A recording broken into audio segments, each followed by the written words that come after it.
اعوذ باللہ من الشیطان الرجیم بسم اللہ الرحمن الرحیم ان اللہ وملائکتہ یصلون علی النبی یا ایھا الذین آمنوا صلوا علیہ وسلموا تسلیما اللہم صل علی سیدنا ونبینا وشفیعنا ومولانا محمد وعلی آل محمد وبارک وسلم۔ محترم خواتین و حضرات، السلام علیکم۔ پیام صبح کے ساتھ ایک بار پھر حاضر میں ہوں آپ کا میزبان انیق احمد۔ پیام صبح میں آج کا موضوع مثالی گھرانہ۔ مثالی گھرانہ، مثالی خاندان وہ کیسا ہوتا ہے، اور ہمارا دین قرآن کریم ایک خاندان کو کیسا دیکھنا چاہتا ہے۔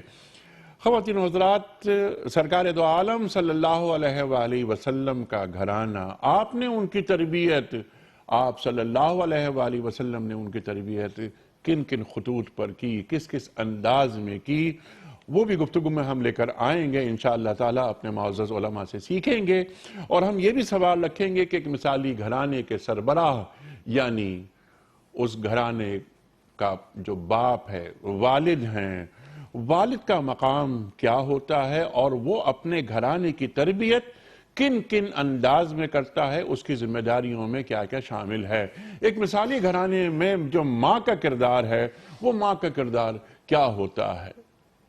خواتین و حضرات، ایک مثالی گھرانے میں جو اولاد کا کردار ہوتا ہے وہ کیا ہوتا ہے، اور اس کردار سے پہلے اس اولاد کی تربیت کن خطوط پہ ہو رہی ہے، کیا سچ جھوٹ، حلال حرام، جائز ناجائز، صبر شکر توکل قناعت، کیا یہ باتیں ہم انہیں سکھا رہے ہیں، اپنی اولاد میں ٹرانسفر کر رہے ہیں یا نہیں کر پا رہے، تاکہ یہی اولاد، میرا بیٹا مستقبل کا باپ ہے، میری بیٹی مستقبل کی ماں ہے، خاندان بڑھتے چلے جاتے ہیں، سوسائٹی تعمیر ہوتی چلی جاتی ہے، گھر مضبوط، سوسائٹی مضبوط، سوسائٹی مضبوط، ریاست مضبوط، ریاست مضبوط تو امت مضبوط۔ خواتین و حضرات، بہت ساری باتیں کریں گے، پھر حالات حاضرہ سے جوڑیں گے کہ محسوس یہ ہوتا ہے کہ آج ہم آئی ٹی کی بدولت پوری دنیا سے کنیکٹڈ ہیں، دور کے لوگوں کو ہم نے قریب کر لیا ہے، لیکن جو قریب کے لوگ ہیں ہمارے، جو ہمارے ساتھ رہتے ہیں، کیا ہم ان سے کنیکٹڈ ہیں؟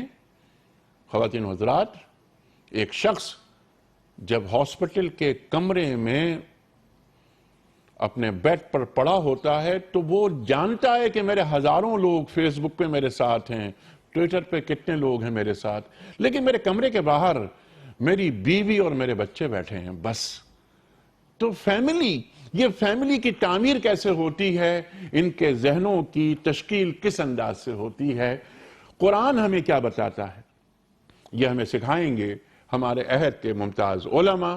تشریف فرما ہیں محترم مفتی محمد نجیب صاحب، ممتاز عالم دین۔ خواتین و حضرات، پاکستان میں پڑھا، پاکستان کے باہر پڑھا، ایک بڑے اسکول میں آپ پڑھاتے ہیں، اور فارغ التحصیل ہیں آپ دارالعلوم کراچی سے۔ وہ کہیں اور سنا کرے کوئی، ہمیشہ ہم مفتی صاحب سے سیکھتے ہیں، اور تشریف فرما ہے مفتی عمران صاحب۔ خواتین و حضرات، مفتی عمران صاحب مطالعہ، صاحب نگاہ، جامعہ کراچی سے انگریزی ادب میں ماسٹرز کیا، قرآن کریم کو پڑھا، اور زندگی دین کی تبلیغ و اشاعت کے لیے وقف کر دی۔ مقامی کالج میں انگریزی کے پروفیسر ہیں۔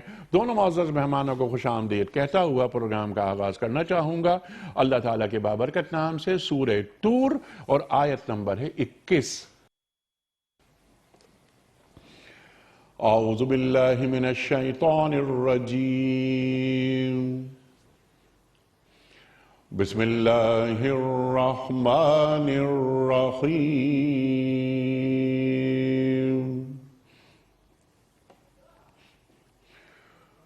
والذین آمنوا واتبعتهم ذریتهم بإیمان الحقنا بهم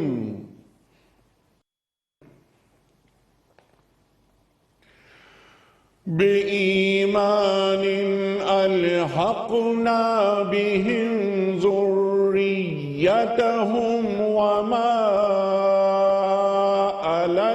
ألتناهم وما ألتناهم من عملهم من شيء كل امرئ بما كسب رهين صدق اللہ العظیم۔ اللہ تعالیٰ فرماتا ہے کہ جو لوگ ایمان لائے ہیں اور ان کی اولاد بھی کسی درجہ ایمان میں ان کے نقش قدم پر چلی ہے، ان کی اس اولاد کو بھی ہم جنت میں ان کے ساتھ ملا دیں گے اور ان کے عمل میں کوئی گھاٹا ان کو نہیں دیں گے۔ ہر شخص اپنے کسب کے عوض رہن ہے۔ صدق اللہ العظیم۔ خواتین و حضرات، محترم مفتی محمد نجیب صاحب کی خدمت میں آج کے پروگرام کے حوالے سے پہلا سوال رکھنے سے قبل کل کے پوچھے گئے سوال کا درست جواب اور آج کا سوال آپ کی خدمت میں۔ کل کا سوال یہ تھا کہ طاہرہ کس ام المومنین کا لقب تھا؟ درست جواب ام المومنین حضرت خدیجۃ الکبریٰ سلام اللہ علیہا۔ آج کا سوال نوٹ فرما لیجئے۔ قرآن کریم کی کس صورت میں 2 مرتبہ بسم اللہ آئی ہے؟ سورہ نساء میں، سورہ نور میں یا سورہ نمل میں؟ جو درست جواب آپ سمجھتے ہوں روانہ فرمائیے۔ ہمارے فون نمبرز ہیں 0092213400980۔ ہمارا دوسرا فون نمبر ہے 0092234527009۔ ہمارا ای میل ایڈریس ps@duniatv.tv۔ ہمارا SMS کا نمبر 3031۔ اور خواتین و حضرات، اگر آپ واٹس ایپ پر اپنا کوئی سوال بھجوانا چاہتے ہوں تو آپ ضرور بھجوائیے۔ ہمارا واٹس ایپ کا نمبر ہے 0092321850194۔ قبلہ مفتی نجیب صاحب ارشاد فرمائیے، یہ مثالی گھرانہ یہ کہتے کسے ہیں اور یہ مثال آئے گی کہاں سے؟ بسم اللہ الرحمن الرحیم، نحمدہ و نصلی علی رسول کریم۔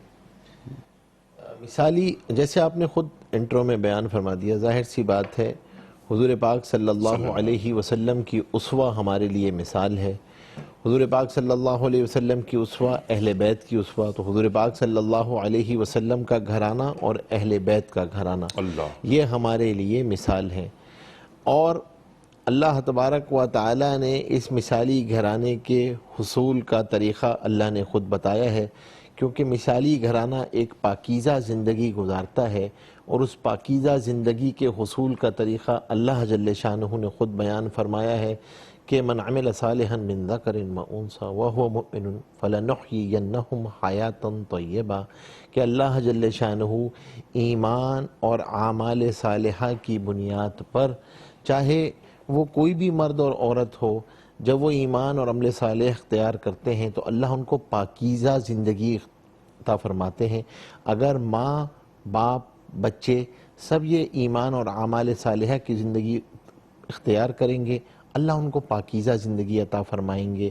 ظاہر سی بات ہے آدمی یہ چاہتا ہو کہ میری اولاد جو ہے وہ پاکیزہ ہو، میری اولاد جو ہے وہ میرے لیے صدقہ جاریہ ہو، تو اگر اولاد حسن اور حسین چاہتے ہیں تو پھر باپ کو علی جیسا بننا پڑتا ہے، ماں کو فاطمہ جیسا بننا پڑتا ہے۔ باپ علی ہو، ماں فاطمہ ہو، تو پھر اللہ اولاد بھی حسن اور حسین کی عطا فرماتے ہیں۔ اس میں سب سے بنیادی بات یہ ہے، سوال یہیں پر آتا ہے پہلا، کہ کیا ماں باپ نے اپنے آپ کو مثالی عملی نمونہ بنا کر اولاد کے سامنے پیش کیا ہے؟ کیا ماں باپ کے سامنے ان کی منزل، ان کی زندگی، ان کی پرپز آف لائف کیا واضح ہے؟ ان کے سامنے منزل واضح ہے تو وہ سواری کا تعین ان کے لیے آسان ہوگا، وہ اس سواری کا تعین کریں گے جو منزل تک لے کر جائے گی، اور وہ اولاد کو اس کا تعارف بھی کرائیں گے کہ بھائی دیکھو ہماری منزل آخرت ہے، ہماری منزل اللہ کو راضی کرنا ہے، ہمارے اندر ہم دنیا میں کیوں آئے ہیں، اور نیکی اور بدی کا شعور ماں باپ نے پیدا کیا ہے۔ ماں باپ نے یہ بتایا ہے کہ نافیت کیا ہوتی ہے، اللہ کو پسندیدہ بندہ کون ہوتا ہے، بینیفیشیل کیسے ہوتے ہیں۔ تو یعنی اللہ کا تعارف، اللہ کے رسول کا تعارف، اللہ کے حقوق، اللہ کے رسول کے حقوق اور اللہ کے بندوں کے حقوق، ان تین کا تعارف اگر کرا دیں، اللہ کو کیسے راضی کریں گے، وہ ہم عبادت کے ذریعے راضی کریں گے، حضور پاک صلی اللہ علیہ وسلم کو راضی کریں گے سنتوں پہ زندگی گزار کے، بندوں کو راضی کر لیں گے خدمت کے ذریعے۔ اگر انہوں نے اپنی اولاد کو خدمت کرنا سکھا دیا، خدا کی قسم سب سے بڑی نعمت ایمان کے بعد اخلاق اور کردار ہے جو ماں باپ دیتے ہیں، اس سے بڑی کوئی نعمت نہیں۔ ایمان کے بعد اگر آپ نے یہ نہیں دیا تو دنیا کا سب کچھ دے دیا، وہ اولاد آپ کے لیے لائبلٹی ہے، لائبلٹی ہے، لائبلٹی ہے، دنیا میں بھی لائبلٹی ہے، آخرت میں بھی لائبلٹی ہے، اس لیے کہ آخرت میں ماں باپ سے پہلے حساب کتاب ہوگا، اولاد سے بعد میں حساب ہوگا۔ تو ہمیں لیکن کردار اور اخلاق کتابوں سے نہیں آتے، کردار اور اخلاق اولاد میں ماں باپ سے آتے ہیں، جو کہ چلتے پھرتے کردار ہوتے ہیں۔ انہیں دیکھنا، وہ یہ دیکھتے ہیں کہ یہ خدا کا خوف ان میں کتنا ہے، تواضع ان میں کتنی ہے، ناگواری آتی ہے تو صبر یہ کتنا کرتے ہیں، نعمتوں پہ شکر یہ کتنا کرتے ہیں، خرچ کرنے میں قناعت ان کے ہاں کتنی ہے، سخاوت ان کے مزاج میں کتنی ہے، خشیت خداوندی ان کے ہاں کتنی ہے، سچ اور جھوٹ کا امتیاز، اس کا فرق اپنی گفتار میں، اپنے کردار میں۔ تو یہ چیزیں آپ یاد رکھیے، یہ آج ماڈرن سائیکالوجی کہتی ہے یہ صفات اخلاقی اور روحانی صفات اولاد میں غیر اختیاری طور پہ منتقل ہوتی ہیں۔ سبحان اللہ۔ اگر خدا نہ خواستہ یہ رذائل ہوں گے تو رذائل منتقل ہوں گے، یہ خسائل ہوں گے تو خسائل، اگر یہ ساری کوئی نیگیٹو ہیبٹس اس کے اندر ہیں تو آپ دیکھیں You can't be so smart from your child. وہ آپ کو بھانپ لیتا ہے، آپ اس سے بہت زیادہ جو ہے نا ٹرکس نہیں کر سکتے کہ آپ یہ کہیں کہ نہیں بیٹے میں تو نماز نہیں پڑھوں گا، میں تو فجر میں، ہاں لیکن تمہیں فجر میں اٹھنا چاہیے، میں تو چاہے جیسی بھی زندگی گزاروں، دیکھو ہم نے تو گزار لی، لیکن تم جو ہے نا جنید بغدادی سے کم نہیں ہونا چاہیے تمہیں۔ ٹھیک ہے، میں حرام کما کے لے آؤں گھر میں اور توقع یہ رکھوں کہ میری اولاد تو آپ حلال کمائے گی اور اولاد کے اندر فرما بردار ہوگی، تو آپ دیکھیے وہ آپ سے سیکھے گی، وہ آپ کی طرز زندگی سے سیکھے گی، آپ کے طرز عمل سے سیکھے گی۔ تو کیا ہوا خلاصہ کہ مثالی گھرانے کے لیے حضور پاک صلی اللہ علیہ وسلم اور اہل بیت کی زندگی کو سامنے رکھنا ہوگا، اور اس کے لیے سب سے پہلے ہمیں یہ دیکھنا ہوگا، اپنے آپ سے ایک سوال کرنا ہوگا، کیا اللہ کا تعارف، حضور پاک صلی اللہ علیہ وسلم کا تعارف، اہل بیت کا تعارف، اللہ کے حقوق، حضور پاک صلی اللہ علیہ وسلم کے حقوق اور بندوں کے حقوق کا تعارف میں نے اپنی اولاد کو کرایا یا نہیں کرایا؟ یہ کرا دیا اور اس پہ عمل شروع ہو گیا، اللہ اس گھرانے کو مثالی گھرانہ بنائیں گے، امت کے لیے ہدایت کا سامان بنائیں گے، لوگوں کے لیے راحت رسانی کا سامان بنائیں گے، محلے والوں کے لیے راحت رسانی کا سامان ہوگا۔ وہ معاشرے کی یہ بنیادی اکائی ہے کہ اگر یہ یونٹ صحیح ہو جاتا ہے تو خود بخود چیزیں بننا شروع ہو جاتی ہیں۔ اس لیے میں یہ عرض کر رہا ہوں کہ ہم لوگ بعض دفعہ، آپ ہمیشہ یہ فرماتے ہیں، ہم بعض دفعہ بلا وجہ کچھ چیزیں اوروں پہ ڈال دیتے ہیں کہ اس کی وجہ سے ہم نہیں کر پا رہے۔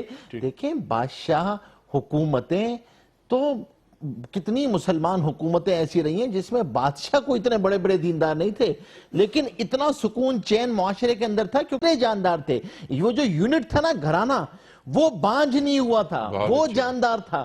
امت میں زوال وہاں سے آتا ہے جہاں معاشرہ بانجھ ہو جاتا ہے، معاشرہ صالح افراد پیدا کرنے سے قاصر ہو جاتا ہے، معاشرے کے اندر سے نیکی بدی کا شعور ہٹ جاتا ہے۔ تو مثالی گھرانے میں سب سے پہلی ذمہ داری ماں اور باپ کی ہوتی ہے، سب سے پہلی ذمہ داری آپ کی بات کو آگے بڑھاتے ہوئے مفتی صاحب کیا اچھی بات فرمائی، یعنی عبادت یقیناً عبادت کا ایک بڑا مقام ہے، معاشروں میں راحت رسانی، کیا اچھی بات آپ نے فرمائی، انسانیت، انسان کی خدمت، اللہ اکبر اللہ اکبر۔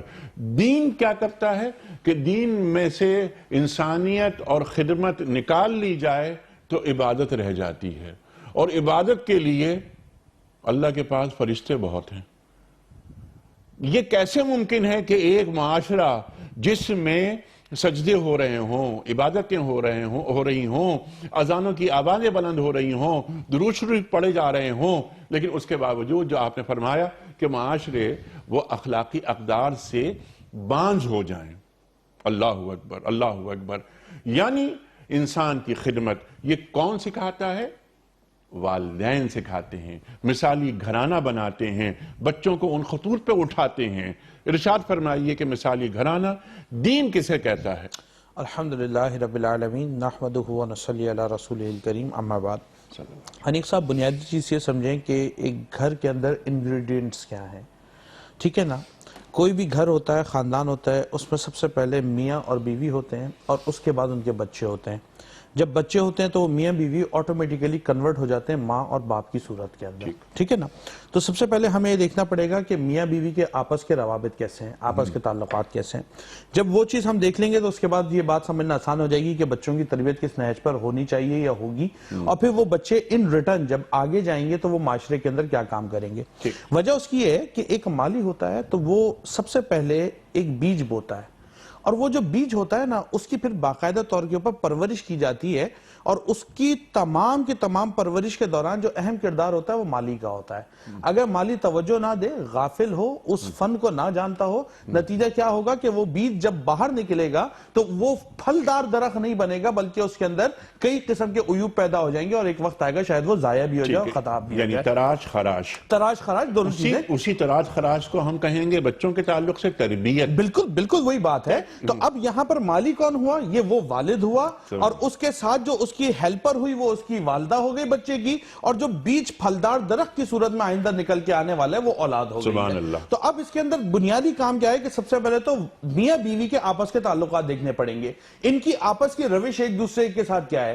کیا بچوں کے سامنے بیٹھ کر باپ ماں کو بے عزت کرتا ہے؟ کیا بچوں کے سامنے بیٹھ کر باپ جو ہے وہ ماں کے عیوب نکالتا رہتا ہے؟ کیا بچوں کے سامنے بیٹھ کر باپ جو ہے وہ ماں کے اندر عیوب کو اس انداز میں نکالتا ہے کہ اس کے خاندان کو، اس کے ماں باپ کو، اس کے گھر والوں کو، ان کو برا بھلا کہتا رہتا ہے، اپنے دوستوں کو، یا اپنے دوستوں کو، یا اپنے رشتہ داروں کے جو بھی لوگ ہیں ان متعلقین کے بارے میں کیا رد عمل ہے؟ ان ریٹرن دوسری طرف آ جائیے، والدہ کا کیا طرز عمل ہے اس کے نتیجے میں؟ والدہ ان ریٹرن بچوں کے سامنے باپ کے ساتھ کیا رویہ رکھتی ہے؟ اس کو ذلیل کرتی ہے، اس کی حتیٰ کہ عزت کرتی ہے، بچوں کے سامنے والد صاحب کے پیچھے ان کے عیب گنواتی رہتی ہے، والد کے جو والدین ہیں ان کے عیوب گنواتی رہتی ہے۔ آخر یہ ہو کیا رہا ہے؟ اگر یہ طرز عمل ہی ٹھیک نہیں ہوگا تو آپ مجھے بتائیں جو آگے بچہ ہے اس کی اصلاح کیسے ممکن ہے؟ اب آئیں حدیث شریف کی طرف جو آپ نے سوال کیا، اسلام کیسے دیکھتا ہے اور رسول اللہ صلی اللہ علیہ وسلم کا طرز عمل کیا تھا؟ ایک مشہور حدیث ہے جس سے یہ جو شعبان المعظم کی جو رات آتی ہے 15ویں شعبان کی، اس کے متعلقہ ایک مشہور حدیث ہے کہ نبی علیہ السلام ایک رات کو اٹھے اور جنت البقیع کی طرف تشریف لے گئے۔ اس حدیث کو روایت کرنی ہے امی جان حضرت عائشہ رضی اللہ تعالیٰ عنہ۔ اب آپ اس حدیث کو پڑھ لیجئے۔ امی جان فرماتی ہے نبی علیہ السلام آہستہ سے اٹھے، آہستہ سے اپنی ردا مبارک ہٹائی، آہستہ سے بستر سے اترے، بار بار رویدہ رویدہ رویدہ کی تکرار کری، آہستہ آہستہ آہستہ۔ کیا پتہ لگا؟ پتہ یہ لگا کہ اگر زوجہ محترمہ سو رہی تھی تو نبی علیہ السلام نے اس بات کا خیال رکھا میری بیوی کے آرام میں خلل نہ آئے، اس کو تکلیف نہ پہنچے، اس کو میری ذات سے کوئی دکھ نہ پہنچے، یہ اس کے آرام کا وقت ہے، سارے دن کام کیا ہوگا، محنت کی ہوگی، مشقت کی ہوگی، گھر بار کے نظام چلایا ہوگا، اب رات کو اگر سو رہی ہے اور مجھے اللہ کی طرف سے یہ اجازت دی گئی ہے یا امر فرمایا گیا کہ میں نکل کر باہر جاؤں تو میری بیوی کو اس میں تکلیف نہیں ہونی چاہیے۔ دوسری طرف آئیے، اگر امی جان ہیں اور رسول اللہ صلی اللہ علیہ وسلم کے ساتھ ان کا معاملہ ہے تو امی جان رضی اللہ تعالی عنہما جتنی بھی امہات المومنین ہیں وہ نبی علیہ السلام کو زندگی کے ہر معاملے کے اندر پریفرنس دیا کرتی تھی، اور زندگی کا کوئی فعل اور کوئی عمل ایسا نہیں ہوتا تھا جو نبی علیہ السلام کے اذن کے خلاف ہو۔ پھر ایک مرتبہ رسول اللہ صلی اللہ علیہ وسلم آپ تشریف فرما تھے، آپ کے ساتھ ایک خاتون بیٹھی ہوئی تھی جن کا نام ام عامر تھا، آپ تشریف فرما تھی، آپ کا بچہ ادھر ادھر بھاگ رہا تھا تو آپ نے فرمایا بیٹے میرے پاس ہو، میں تمہیں کچھ دینا چاہتی ہوں۔ وہ بچہ جب رسول اللہ صلی اللہ علیہ وسلم کے سامنے آپ کی والدہ کے پاس آیا تو آپ نے پوچھا ام عامر کیا آپ واقعی اس کو کچھ دینے کا ارادہ رکھتی ہیں؟ تو فرمایا ہاں خدا کے رسول میرے پاس ایک کھجور ہے اور میں اپنے بچے کو دینا چاہتی تھی۔ آپ نے فرمایا دیکھو اگر تم اس کو وہ کھجور دینے کا ارادہ نہیں کرتی اور پھر اپنے بچے کو اس طرح بلاتی تو اس کا مطلب یہ ہوتا کہ تم جھوٹ پر اس کی تربیت کر رہی ہو، کہ تم اس کو لالچ دے کر بلا رہی ہو لیکن اس کے عوض میں اس کو کچھ دے نہیں رہی۔ بچے پر اثر کیا پڑے گا؟ بچے پر اثر یہ پڑے گا کہ جھوٹ بولنا کوئی ایسی بات نہیں ہے۔ بچپن میں والدہ اس طرح جھوٹا کام کرتی تھی، اب میں دنیا کو جھوٹ اور فراڈ کے ساتھ آگے کام چلا رہا ہوں تو کیا ہوگا؟ انیس صاحب پتہ کیا چلا گا؟ پتہ یہ چلا کہ سب سے پہلے ہمیں دیکھنا پڑے گا کہ والدین میں میاں اور بیوی وہ آپس کے تعلقات کیسے رکھے ہوئے ہیں۔ ان کا کردار بچوں کے سامنے ایک دوسرے کے ساتھ کیسا ہے. اگر باپ ماں کو عزت دے رہا ہے اور ماں باپ کو عزت دے رہی ہے, باپ بچوں میں یہ شعور اجاگر کرے کہ تیری ماں صبح سے لے کر رات تک تیری نوکرانی بن کے تیری خدمت کر رہی ہے. جب تو چھوٹا تھا اگر یہ تجھ پر پاؤں رکھ کے چاہتی تو تجھے مار سکتی تھی, بد احتیاطی کرتی تو تو ضائع ہو جاتا. یہ تیری ماں تھی جس نے راتوں کو اٹھ کر سردیوں کی ٹھنڈی راتوں میں اور گرمیوں کے تپتے ہوئے دنوں کے اندر اپنے چین اور سکون اور آرام کو پیچھے رکھا اور تیری خدمت کرتی رہی. اس ماں کے قدموں تلے رسول اللہ نے فرمایا جنت ہے, تو اس کی خدمت کرے گا تو کامیاب ہو جائے گا, بچہ فرما بردار تیار ہونا شروع ہو جائے گا. اسی طرح ماں کو دیکھ لیں, اگر ماں بچے کے سامنے باپ کو عزت دے, اس کے احکامات کی تعمیل کرے, اس کی جائز باتوں کو پورا کرے, اگر کسی بات سے ڈس ایگری ہو وقتی طور پر بچوں کے سامنے جھگڑا نہ کرے بلکہ تنہائی کے اندر جا کر اپنے شوہر سے عرض کرے کہ بچوں پر اس بات کے برے اثرات پڑ سکتے ہیں, تو آپ یقین مانیں پھر بچوں میں یہ شعور اجاگر ہوگا جو رسول اللہ نے فرمایا کہ تمہارا باپ وہ جہنم کا دروازہ ہے, چاہو تو اس کو راضی کر کے اپنے لیے اس جہنم کے دروازے کو بند کر لو اور چاہو تو اس کو ناراض کر کے جہنم کا دروازہ کھول لو, اللہ تمہیں جہنم میں ڈال دے گا. اس کے لیے ضروری کیا ہے؟ سب سے پہلے میاں بیوی اپنے تعلقات بہتر کریں, آپس میں ایک دوسرے کے حقوق و فرائض کو سمجھیں. جب آپس میں یہ تعلقات بہتر ہوں گے تو انشاءاللہ اس کے اثرات پھر بچوں میں مرتب ہوں گے. اور جب اگلا سوال آئے گا انشاءاللہ اس حوالے سے پھر ہم سبحان اللہ سبحان اللہ سبحان اللہ. والدہ کا مقام, والد کا مقام, اس کے ساتھ ساتھ گھر کا ماحول, جو مفتی صاحب نے تفصیلاً بڑی اہم باتیں, بنیادی باتیں آپ نے عطا فرما دی. اب میرا سوال سمپل تھا, بس آپ کی خدمت میں یہ ہے کہ گھر کا ماحول تو ہو گیا, ایک بات اور ذہن میں یہ آتی ہے کہ گھر کا ماحول یہ بتا دیتا ہے کہ اس گھر میں دین کو کتنی اہمیت حاصل ہے. اس کے بعد تمام ویلیوز, تمام اقدار تو قرآن کریم سے برآمد ہو رہی ہیں نا. تو مجھے معلوم ہو, سچ کی بات کی آپ دونوں حضرات نے, لڑائی جھگڑا نہ ہو وغیرہ وغیرہ, حلال گھر کے اندر آئے. اب بچوں کی تربیت ہمیں کرنی ہے تاکہ یہ مثالی گھرانہ ثابت ہو, میرا, آپ کا. تو مجھے اب بچوں کو جو تراش خراش, وہ مالی والی بات کی آپ نے, بہت اہم مثال دی. ہم مالی ہیں, ہم اپنے خاندان کو ایسا لہلہاتا ہوا دیکھنا چاہتے ہیں, سرسبز و شاداب. تو سرسبز و شاداب دیکھنے کے لیے ہمیں بہت سارے کام کرنے ہوں گے, اپنی اولاد پر وقت لگانا ہوگا. سب سے پہلا کام کیا مفتی نجیب صاحب؟ یہ نہیں کہ ہم نے اپنی اولاد کو وقت دینا چھوڑ دیا ہے. اولاد کو کیا, اپنے آپ کو بھی وقت دینا چھوڑ دیا, اپنے آپ کو وقت دینا چھوڑ دیا. جن معنوں میں آپ کہہ رہے ہیں بہت اہم بات ہے, لیکن یہ کہ ہم نے اپنے آپ کو اتنا کمرشل بنا لیا ہے. ہم تو اب تو پیسہ بنانے کی مشین ہے, کمرشلائزڈ ہے. آپ کے پاس اپنی اقدار, اپنی ڈائگنوسک, اپنا انالیسس کرنے کا تو ٹائم ہی نہیں ہے نا. آپ کے پاس تو ویلیوز بس کمرشل ویلیوز ہیں آپ کی مطلب وقت. اور جس معنی میں آپ فرما رہے ہیں کہ بچوں کے لیے, دیکھیں میرا تعلق بچوں سے ہے, 2.5 سال کے لوگوں بچوں سے لے کے 60 سال کے لوگوں کو پڑھاتے ہی رہتے ہیں. اور میں ہمیشہ ایک بات عرض کیا کرتا ہوں کہ یہ نسل جو ہے نا بیچاری یتیم نسل ہے, آرفن جنریشن ہے یہ, کیونکہ کسی کے پاس اس کے لیے وقت ہی نہیں ہے. جوائنٹ فیملی سسٹمز ختم ہو چکے ہیں. جب جوائنٹ فیملی سسٹمز ہی ختم ہو گئے, بڑوں کی قدریں ہی ختم ہو گئیں, اس نے وہ بڑوں کے ساتھ بڑوں کی صحبت میں بیٹھے ہی نہیں ہیں. وہ ادب کے لفظ سے ناآشنا ہیں. ان کو آداب, وہ اقدار, وہ آداب, وہ روایات قصہ پارینہ ہے ان کے لیے, وہ آؤٹ ڈیٹڈ چیزیں ہیں ان کے لیے, ان کو تو پتہ ہی نہیں ہے کیا چیز ہے. اور اس کے بعد ایک اور کیا کام یہ ہوا جو آپ نے فرمایا, ماں باپ کے پاس ان کے لیے وقت ہی نہیں ہے. آپ کے پاس, اس کے پاس آپ کا جو ویلیو ٹائم ہے, جو آپ کا پروڈکٹیو ٹائم ہے, وہ اس بچے کے لیے نہیں ہے. آپ کے پاس تو وقت ہی نہیں ہے, ماں کے پاس بھی وقت نہیں ہے. اور پھر اس سے آگے چلیے, اس سے آگے یہ ہے کہ محلے داریاں ختم ہو چکی ہیں, محلے داریاں ختم ہیں. وہ جو ایک ایکسٹرنل انویجیلیٹرز ہوتے تھے نا محلوں میں, جو آپ کو ماں باپ کے علاوہ انویجیلیٹ کر رہے ہوتے تھے کہ آپ کدھر بیٹھ رہے ہیں, اٹھ رہے ہیں, آپ نے اس کو مسجد کا عادی نہیں بنایا ہوا, تو مسجد میں بھی انویجیلیشن نہیں ہے. محلے داریاں ختم ہو چکی ہیں. اوپر سے میڈیا آ گیا ہے, جو رئیس ہی کثر تھی وہ اس نے پوری کر دی. اور پھر اس کے بعد انٹرنیٹ اور وہ چیزیں آ گئی ہیں. اب آپ یہ سوچئے کہ اس اور پھر توقع کیا ہے؟ توقع وہ جو آپ فرما رہے ہیں, نہیں اخلاق جو ہیں وہ اس درجے کے ہونے چاہیے, اخلاق ایسے ہونے چاہیے. اور اپنا عمل کیا ہے؟ اب میں آپ کو یہاں سنا دلاؤں, میرے استاد تھے, حدیث کے استاد تھے, اور ان کے پاس لوگ جب کوئی دعا کرانے آتا کہ اولاد فرما بردار نہیں ہے, دعا کر دیجئے, وہ 2 سوال کیا کرتے تھے ہمیشہ. وہ پہلا سوال یہ کرتے تھے کہ میاں یہ بتاؤ آپ کے ماں باپ آپ سے راضی ہیں یا نہیں, پہلا سوال کرتے تھے. دوسرا سوال کرتے تھے یہ بتاؤ کہ کمائیوں میں حرام تو شامل نہیں ہے. ان میں سے کسی ایک میں ہو کہتا کہ جی ہاں یہ تو ہے, کہتے ہیں میری دعا اثر نہیں کرے گی, پہلے ماں باپ کو راضی کرو.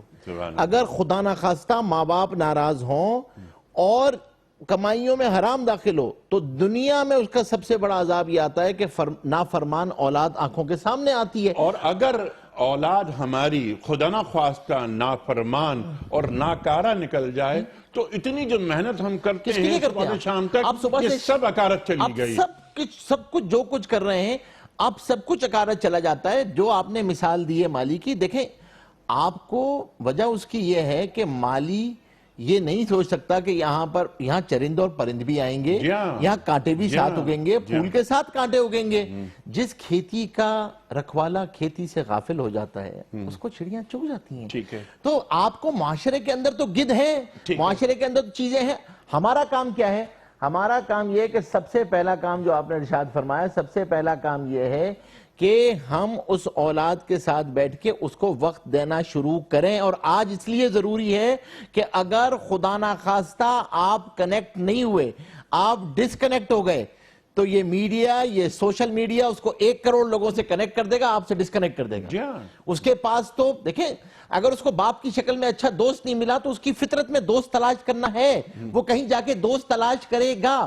اس لڑکی کو ماں کی شکل میں ایک اچھی دوست نہیں ملی تو وہ پھر کہیں اور جائے گی, کہیں اور تلاش کرے گی, تو پھر آپ اس وقت رونا روئیں گے. تو اس سے زیادہ بہتر یہ ہے کہ بھائی اس کے ساتھ آپ اپنی ریلیشن شپ بلڈ کریں, اور ریلیشن شپ بلڈ کرنے کے بعد آپ ایک اچھے دوست بن کے اس کے سامنے آئیں, اور دونوں طے کریں, اس کے لیے وقت دیں دونوں باقاعدہ. آپ جتنا وقت دیں گے تو پھر اس کو ادھر ادھر دوست تلاش کرنے کی ضرورت نہیں ہے. وہ آپ سے چیزیں شیئر کر رہا ہوگا, آپ کی صفات اس کے اندر غیر اختیاری طور پہ خود منتقل ہو رہی ہوں گی. انیق صاحب آپ کو یاد ہے, آپ کو کتنی چیزیں آج اپنے والد صاحب کی, اپنے دادا کی, اپنے ان کی یاد نہیں ہے پرچھائیاں کہ نہیں ہم نے ان کو اس طرح کرتے ہوئے دیکھا تھا, وہ اس موقع پہ اس طرح کرتے تھے.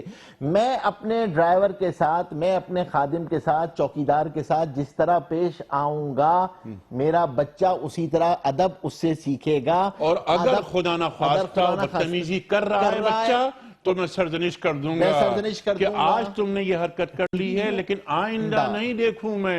کردار اسٹیک پہ نہ لگے. اس چوکیدار سے, اس ڈرائیور سے معافی مانگو. آپ 1 مرتبہ 2 مرتبہ یہ عمل کر لیں گے, خدا کی قسم آپ نے اس کے کردار کی حفاظت کر لی, پریزرویٹو کر دیا. اب آپ نے اس کو ایک پیسٹیسائیڈ دے دی جو اس کے درخت محفوظ ہو گیا. اب آپ دیکھیں نا کتنی اہم بات کہ اولاد کی تربیت بھی ہو رہی ہے اور اولاد کو محفوظ بھی بنایا جا رہا ہے. آپ مفتی نجیب صاحب, ہم اگر کسی مقام پر پہنچ گئے ہیں تو اس میں ہماری کامیابی نہیں بلکہ ہمارے والدین کی کامیابی ہے کہ انہوں نے تربیت ہماری اچھے خطوط پہ کی. اگر ہماری اولاد کسی مقام پہ پہنچتی ہے اور وہ اس مملکت کا اچھا شہری, ذمہ دار شہری, اچھا مسلمان, اچھا پاکستانی ثابت ہوتی ہے تو ہماری کامیابی ہے نا. اگلی بات جو میں سمجھتا ہوں بہت اہم بات ہے, ہم اپنی اولاد کی شکل میں ایک بہترین امتی چھوڑ کر جانا چاہتے ہیں کہ اے اللہ کے رسول صلی اللہ علیہ وآلہ وسلم, ہم کلمہ گو ہیں تو ہم نے آپ کے دین کے لیے یہ اولاد چھوڑی. انیق صاحب دیکھیں, نبی علیہ الصلوۃ والسلام آپ نے کیا ارشاد فرمایا؟ نبی علیہ الصلوۃ والسلام نے فرمایا جو تمہاری اولاد ہے اس کو سب سے پہلی جو چیز سکھاؤ وہ لا الہ الا اللہ, اللہ کی توحید سکھاؤ تاکہ اس کو یہ پتہ لگ جائے اس کا خالق, اس کا مالک, اس کو پیدا کرنے والا ایک ہے. انبیاء کرام کی تعلیم اٹھا کے دیکھیں, سورہ بقرہ اٹھا کے پڑھیں. حضرت یعقوب علیہ الصلوۃ والسلام جب دنیا سے رخصت ہوتے ہیں تو اپنے بچوں کو اکٹھا فرما لیتے ہیں, اور اکٹھا فرما کر ان سے یہ بات نہیں کرتے کہ میرے بعد جائیداد کیسے تقسیم کرو گے, نوٹ کیسے بانٹو گے, گھر کیسے چلاؤ گے, کاروبار کیسے چلاؤ گے. نہیں, کیا فرماتے ہیں میرے بعد عبادت کس کی کرو گے.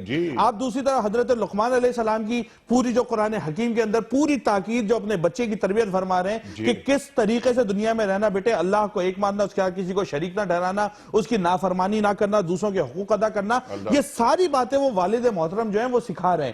پھر حضرت شیخ عبد القادر جیلانی کا بڑا مشہور واقعہ ہم سنتے ہیں نا کہ وہ ڈاکوؤں نے آپ کے سچ بولنے کی وجہ سے پورے ڈاکوؤں کا قافلہ مسلمان ہو گیا, آپ کے دین میں داخل ہوا, اور اس کے بعد کئی لوگ اس میں اللہ کے ولی بنے. وہ سچ کی تلقین کس کی طرف سے تھی؟ وہ ماں کی طرف سے چلتی ہوئی آ رہی تھی. پھر اسی طریقے سے بابا فرید کے بارے میں ہم پڑھتے ہیں کہ وہ جو چھوٹے تھے تو اس کے بعد جو نماز کے اتنے پکے عادی ہو گئے. کیسے ہوئے تھے کہ والدہ نماز پڑھتی تھی, بچے کی تربیت کر رہی تھی. بختیار کاکی کو اٹھا کر دیکھ لیجئے, 16 پاروں کا حافظ تھا, وہ اتنا سا بچہ مدرسے جا رہا ہے, قاری بول رہا ہے کہ تمہاری ماں بھی چھوڑ کر گئی ہے, قرآن کیسے پڑھو گے؟ آپ فرماتے 16 پارے تو زبان ہی یاد ہیں. کہ کیسے یاد ہیں؟ کہ والدہ جب بھی دودھ پلاتی تھی نا تو میں صبح سے دودھ پینا شروع کرتا تھا, والدہ ماجدہ قرآن پاک کو پڑھنا شروع کرتی تھی, رات تک میں مختلف اوقات میں دودھ پیتا, والدہ ماجدہ ہر وقت مختلف اوقات میں قرآن کی تلاوت کرتی, 16 پاروں کی وہ حافظہ تھی, 16 پارے سن سن کر میں بھی اس کا حافظ بن گیا ہوں. انیق صاحب یہ ساری باتیں کیسے آئی ہیں؟ یہ والدین کی طرف سے آئی ہیں. اب وہی والدین اگر انہی کے کردار میں کھوٹ ہو, انہی کے اعمال میں کھوٹ ہو, انہی کی تربیت میں کھوٹ ہو, انہی کی اپنی زندگی کے اندر کھوٹ ہو, تو مجھے بتائیں پھر آپ بچے کو کیسے اچھا بنا سکتے ہیں؟ دیکھیں یاد رکھیں دنیا کا دستور ہے, ہم دنیا میں کوئی بھی بزنس کرتے ہیں نا اس میں انویسٹمنٹ کرتے ہیں. انویسٹمنٹ کس لیے کرتے ہیں؟ کہ in the long run we are going to get the benefit from that, ہمیں نتیجہ رزلٹ ملنا چاہیے اور بینیفیشل ملنا چاہیے.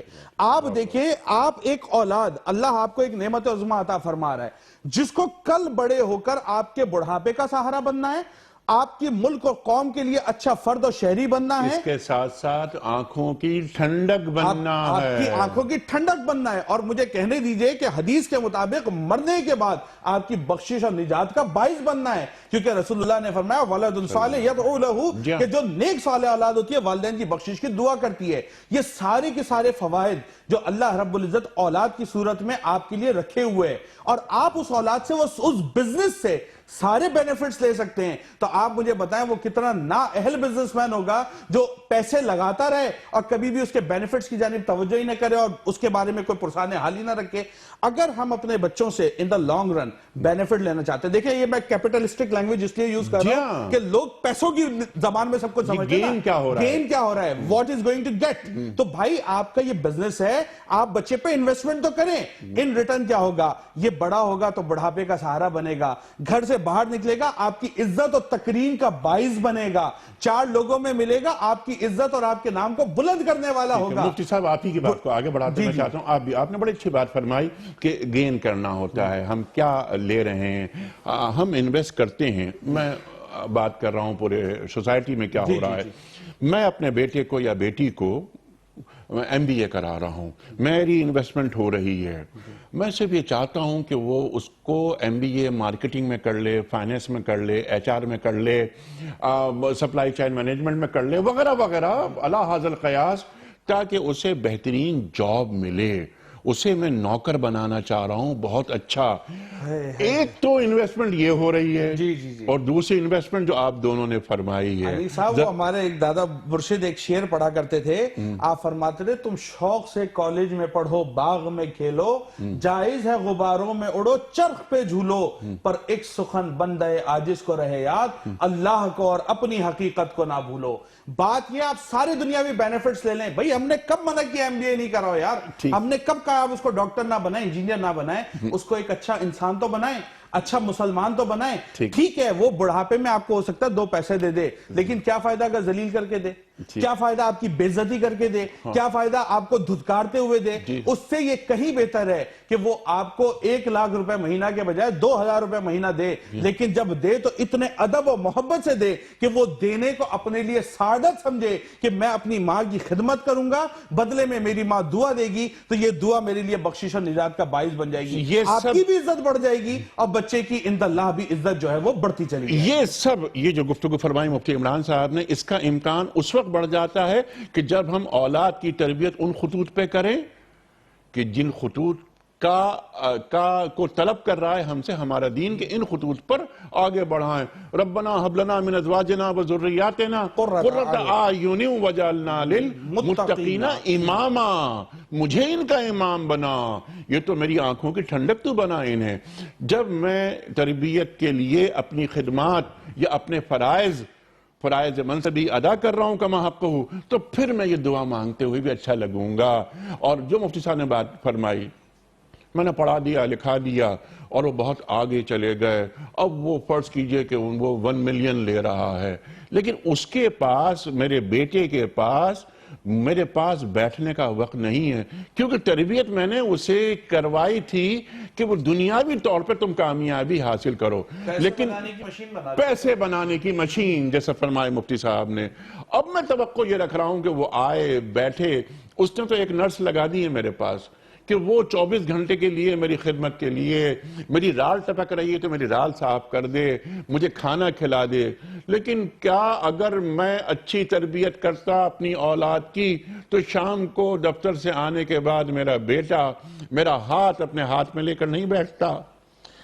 بالکل صحیح بات ہے کہ اصل بات یہ ہے کہ میں نے اپنے بچے کو کامیاب انسان کا تعارف کن الفاظ کے ساتھ سبحان اللہ، سبحان اللہ، کہ بیٹے سکسیسفل لوگ کون ہوتے ہیں دنیا میں۔ سبحان اللہ۔ اگر میں نے دکھایا کہ نہیں بیٹے سکسیسفل لوگ وہ ہوتے ہیں جن کے پاس لیکسس گاڑی ہوتی ہے، جن کا بہت بڑا گھر ہوتا ہے، جو یہ پہنتے ہیں، جن کے پاس اتنے کلبز کی ممبرشپ ہوتی ہے، اتنی اس کی ہوتی ہے، تو بس ٹھیک ہے، پھر تو اپنے اوپر ہونا ہی نہیں چاہیے۔ آپ نے تعارف ہی اس کو یہ کرایا تھا بقول مفتی صاحب کے کہ آپ نے اس کو ایک پیسہ بنانے کی مشین بتایا تھا، آپ نے بتایا تھا ایک مٹیریلسٹک لائف ہے کہ یہ مادیت جو ہے نا اسی کے ساتھ سب کامیابی کو اللہ نے سب مادیت سب کچھ ہے۔ اب جب آپ نے اس کے ذہن میں صرف یہ مادیت رکھی ہے تو پھر تو والد سوائے اے ٹی ایم مشین کے اور کچھ نہیں ہے نا، وہ تو ایک اے ٹی ایم مشین ہے۔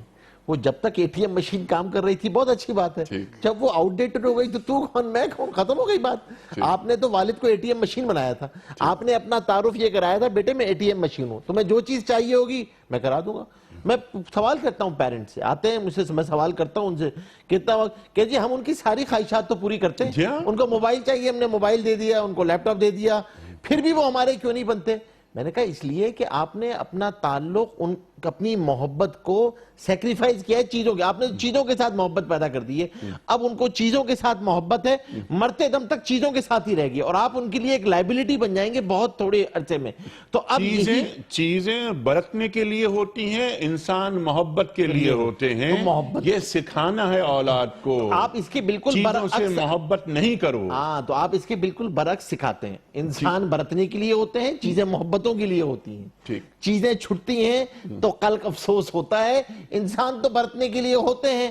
جب تک باپ دے رہے تھے ٹھیک ہے، ہی واز اے فائنینسر، جب انہوں نے فائنینس بند کر دی اس کے بعد تو کون، اس کے بعد میں کون۔ اب یہاں پر کیا ہوگا، لیکن اس کے لیے بھی وہ مجھے ضرور دیکھے گا کہ ابا جان دادا کے ساتھ کیا معاملہ کرتے تھے، ابا جان دادا کے ساتھ کیسے بیٹھتے تھے، وہ دادی اماں کے ساتھ کیسے بیٹھتے تھے، وہ دادی اماں کے ساتھ کتنا وقت گزارتے تھے، وہ دادا کے ساتھ کتنا وقت گزارتے تھے، اور پھر اب میرے ساتھ انہوں نے کتنا وقت گزارا ہے۔ اب جب آپ یہ چیزیں ان کو سکھائیں گے، اس کو بتائیں گے کہ دیکھو بیٹے خیر الناس من ينفع الناس، پیسہ کوئی چیز نہیں ہوتی ہے، اللہ عزت لوگوں کے دلوں میں اخلاق اور کردار سے دیتے ہیں، اس کے علاوہ کوئی عزت نہیں دے سکتا ہے۔ عزت اللہ نے محض اپنے ہاتھوں میں رکھی ہوئی ہے، عزت یہ کامیاب انسان کا تعارف ماں باپ کراتے ہیں۔ اگر ماں باپ نے کامیاب انسان کا تعارف نہیں کرایا تو اس سے بڑا نقصان ماں باپ نے کوئی نہیں کیا۔ اسی لیے میں مثالی گھرانوں کے اندر جو آپ نے بالکل شروع میں بات فرمائی تھی کہ ہمیں تعین کرنا ہوگا ترجیحات کا، روایات کا، اقدار کا، کہ ہم کس کو فالو کریں گے، ہم کس تہذیب کو فالو کریں گے، کس چیز کو کریں گے، اور آپ نے کون سی روایات ہماری میراث کیا ہے اس کو بتاؤ۔ تو تمہاری میراث ہے بھائی، اللہ نے تم ایک ایسی نسل سے آ رہے ہو جن کے پاس اپنی زبان ہے، اپنا لباس ہے، اپنی وضع قدر ہے، اپنی روایات ہیں، ہمارے پاس میراث موجود ہے، یتیم نسل سے نہیں آئے۔ تو جب یتیم نسل سے اخلاق موجود ہیں، تمہیں گفتار کا طریقہ موجود ہے، اب جب آپ یہ اس کامیاب انسان کا تعارف کراتے ہیں تو آپ اپنا کام کر دیتے ہیں۔ یہ بھی یاد رکھیے گا، میں ایک بات کہہ دوں یہاں پہ، بعض دفعہ معاذ ماں باپ یہ کہتے ہیں کہ جی ہم نے تو بہت کچھ کیا تھا پھر بھی ایسا نکلا ہے، کوئی مسئلہ نہیں۔ آپ مکلف ہیں اس چیز کے کہ آپ نے تربیت کے تمام ذرائع اختیار کیے، آپ نے اس کو ایک اچھی صحبت دی، آپ نے حلال پیسے سے اس کو کھلایا، حلال کھلایا، اس کے لیے ایک اچھی ماں جب آپ کے ذمہ تھا وہ آپ نے ایک اچھی ماں چنی، اب آپ نے سارا کام کر لیا تو اللہ نے آپ کو نتیجے کا مکلف نہیں بنایا۔ سبحان اللہ، آپ نے اپنا پروسیس پورا کر لیا، آپ ایک کامیاب ماں باپ ہیں، آپ اللہ تبارک و تعالی دیکھیں ہمارے ذمہ ہے تربیت، مقدر اس کے ماتھے کا سیج ہے جو مفتی اس کو ملے صاحب آپ کی بات سے اتفاق کرتے ہوئے، لیکن جب تربیت کے تمام امور اور تمام فرائض کو پورے کر لیے، ادا کر دیا جائے تو پھر امکان بگڑنے کا اولاد کا بہت ہی کم ہوتا ہے، بہت ہی کم ہو جاتا ہے۔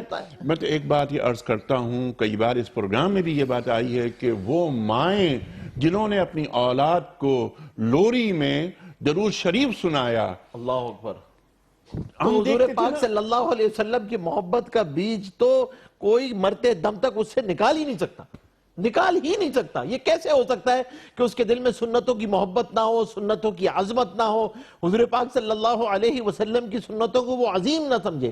یہ ہو ہی نہیں سکتا، یہ تو ماں بیج ڈالتی ہے، یہ ہو ہی نہیں سکتا۔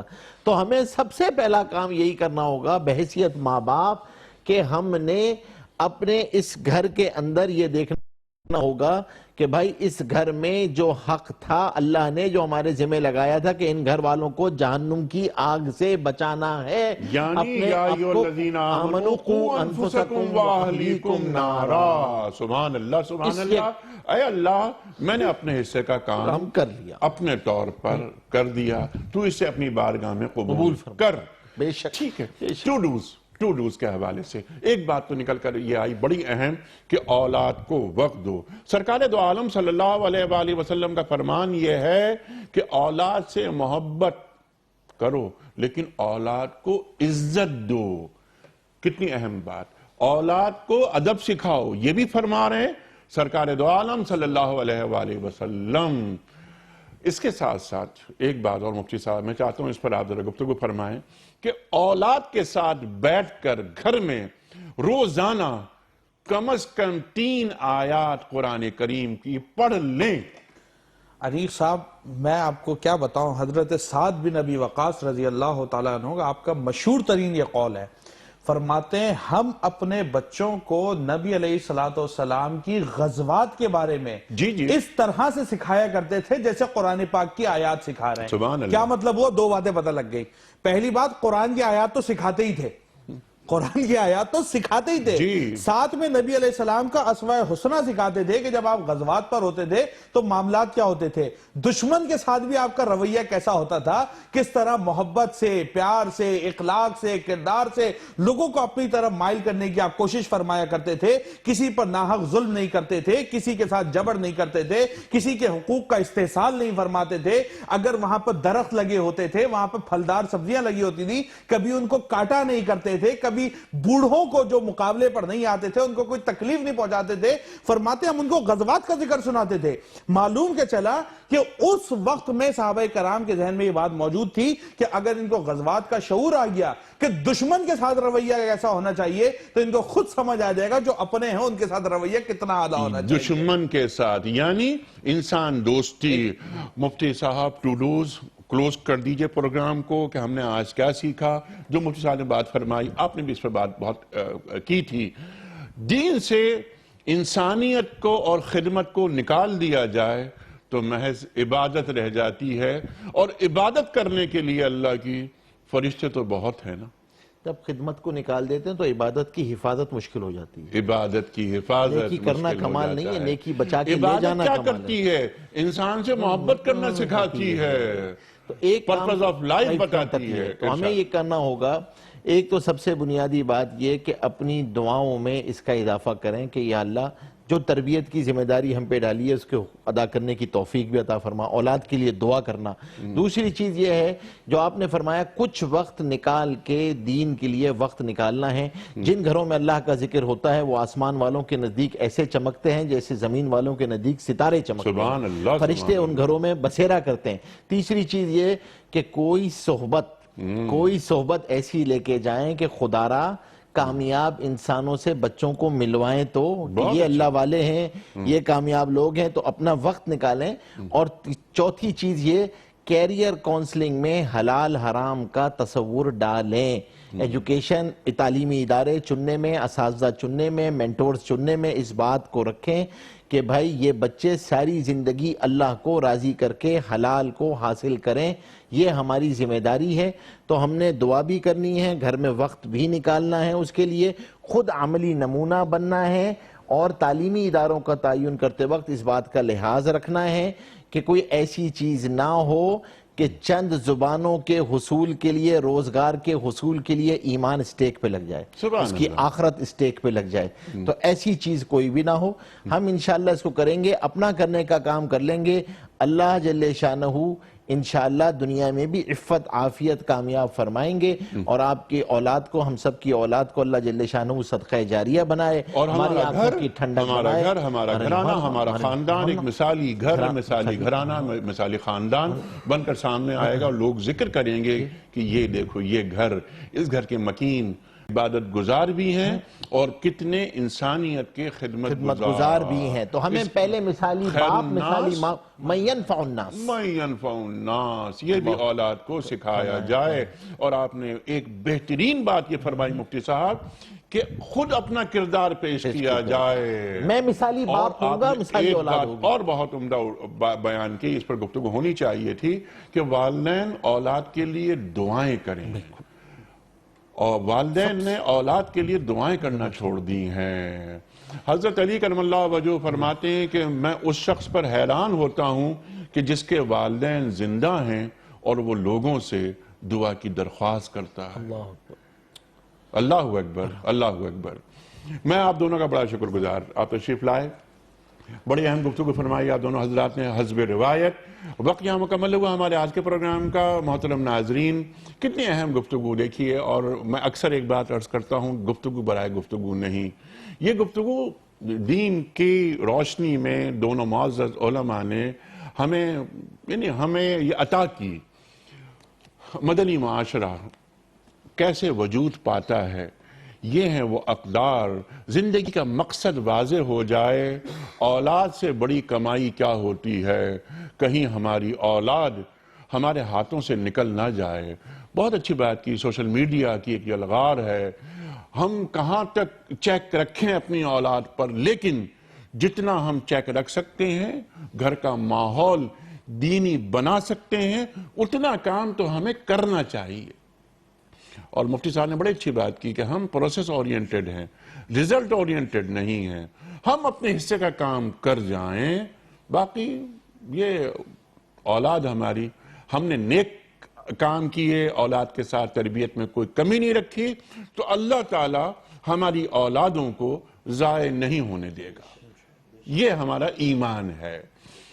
خواتین حضرات، کل کا سوال یہ تھا کہ طاہرہ کس ام المومنین کا لقب تھا؟ درست جواب ام المومنین حضرت خدیجۃ الکبریٰ سلام اللہ علیہا.